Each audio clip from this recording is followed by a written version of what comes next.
Hey everybody, it's Tracy, and despite so-called crypto winter, there's been a spike in crypto-based hedge funds. And the question that often gets thrown about or thrown at me is, what's the best structure, and are there any laws that differentiate a traditional hedge fund, like an equity hedge fund or something like that, to a crypto hedge fund? And there is. The majority of funds, right, are set up with like major funds are set up in a master feeder, what's called a master feeder structure, where the master fund is domiciled offshore, Cayman Islands, BVI, and then you have feeder funds in the United States, and then for US investors, and then you have another BVI entity that's a feeder fund for the master fund in like BVI in this instance. And for purposes of like offshore, right, in the master fund, there's really no special registration above and beyond what you would normally have to do for a hedge fund, right? Like if you're doing equity hedge fund or crypto hedge fund, like in BVI, for instance, the registration is the exact same. Cayman Islands, the registration is the exact same. The investment manager registration, the exact same. But when you get into the US, it is typically a little bit different because of the nature or the unknown nature of crypto. And typically your feeder fund, or if you're just doing like a straight domestic hedge fund, is going to be a Delaware limited partnership. And that's purely based on Delaware's chops as a corporate haven and setup, and not every state really even has a limited partnership structure. But assuming you went with Delaware, Nevada, wherever, what you have to look at is the underlying interests, right, that you are going to manage. Because even though a feeder fund, like by definition, its mission or its investment objective is to invest 100% of its proceeds into the master fund, it can still be deemed to be something that would require registration. So for instance, Bitcoin, right, is a commodity, and it has been for many years, right? The CFTC acknowledges it, even the SEC acknowledges it. And Bitcoin by itself, right, if you were to, do quantitative trading, let's say was the strategy of just Bitcoin, that by itself doesn't require any sort of special registration. But if you get esoteric with it, futures, options, swaps on Bitcoin, then it becomes something called a commodity interest. And if you are managing commodity interests, even through like a master feeder structure, then that entity becomes you become a CPO, commodity pool operator, which requires CFTC registration, NFA registration, certain licensure requirements, and the like. So again, the differentiation is I'm just trading Bitcoin versus I'm trading swaps, options, futures on Bitcoin, which make it commodity interests, which triggers the Commodities Act, right? And requires this additional. It'd be no different than if you were trading futures in oil, right? Same thing. So, it's kind of like strategy dependent.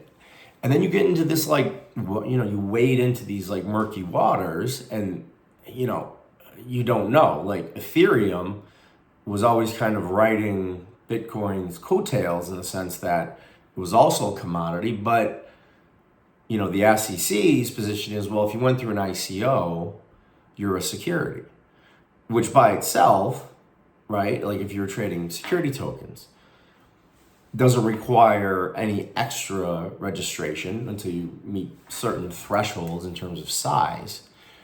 But what do you going to bank on, right? Like if Ethereum is a commodity, then and you're going to trade options, futures, swaps, any sort of derivative on Ethereum, then you go back to having to be registered with the CFTC and the NFA, but like you have no additional registration, right? You know, you run into investment company and all this kind of other stuff, but it's really not relevant in the context of a commodity. So, you know, when you're doing a crypto fund, right, where the underlying asset, it's really case by case, right? And the structure is very simple. I'll put a sample master feeder structure up on my site, adamtracy.io, so you can see it. But your regulatory requirements, right, you're always going to have them in terms of like the master fund and the investment advisor offshore, right? BVI is ideal for startups, and it's very simple and very cost effective, and it doesn't matter what you're doing in terms of like strategy and what the financial products are. But when you're talking about the US, right, because we have very clear delineations between securities, commodities, derivatives, so on and so forth, that most offshore jurisdictions in most countries that I don't have, then you have to be very wary of that, and you literally have to look at what are these things. If it's a utility token, right, and you could somehow argue that, then there would be no registration requirement for anybody, right? Like I've in the past, I once had a hedge fund that was based on cargo containers. Well, that's nothing, right? It's just property. And so utility tokens are just property. But, you know, what's Litecoin? You know, Ripple is in litigation saying they're not a security, but maybe they are. But if they're not a security, what are they? Are they a commodity? They would act like a Bitcoin, so then they're arguably a commodity. So it's really case by case, and you can go down the line and try to make these value judgments about like what things are and what things aren't. But you know, the safest bet, I suppose, is if you figure any crypto that's traded on an exchange, especially exchanges in the United States, the precursor to getting on that exchange is a legal opinion that says this particular cryptocurrency is not a security, right? That is like a number one precursor for any exchange, because if, as I've mentioned here many times before, if a crypto exchange starts trading security tokens without being registered as a national securities exchange or an ATS, then they're in violation of the law. And we've seen that happen. So, you know, you can start with those and assume, okay, like you're fairly safe, but we're in such a gray area right now that, you know, if the CFTC comes out and claims something, or the SEC comes back and claims something else, or, you know, it's this tug of war, you're stuck, right? So I think, you know, out of an abundance of caution, it always makes sense to register as CPO and do the CFTC NFA regulation, just because number one, like you're building a hedge fund just on quantitative trading of spot Bitcoin, it may not work. But two, you don't know what you're wading into, right? With some cryptos beyond Bitcoin, right? Structure's easy, offshore registration's easy.